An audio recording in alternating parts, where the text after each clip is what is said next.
Kabang-abang ang mga nangyayaring eksena sa The Missing Husband. Sa huling eksena, nagpaalam si Glenn na papasok na siya sa kanyang trabaho dahil baka matanggal na siya ng kanyang boss. Kumain na lang daw si Millie kung nagugutom siya at marami naman makakain sa refrigerator. Paalis na sana si Glenn nang nagulat siya pagbukas niya ng pinto si Anton ang bumungad. Nagulat si Glenn at Millie, nakauwi na pala si Anton galing abroad nang hindi nila alam. Umuwi si Anton sa kanilang bahay, nagulat rin ang kanyang ina na si Sharon. Tinanong ni Sharon si Anton kung bakit biglaan at walang paabi ang uwi nila.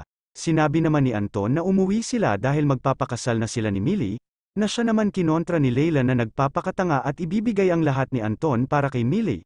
Sinabi din ni Leila kay Millie kung ano-ano daw ba ang sinasabi nito para pakasalan siya. Sa huling tagpo, makikita naman ni Anton si Brendan sa simbahan na ipinakikilala ang kanyang honey na si Rhea. Abangan ang mga kapanapanabik na episode na ito sa The Missing Husband. Kung nagustuhan niyo po ang aking munting video, please like, comment and subscribe. Maraming salamat po sa inyong panunood. Nastly.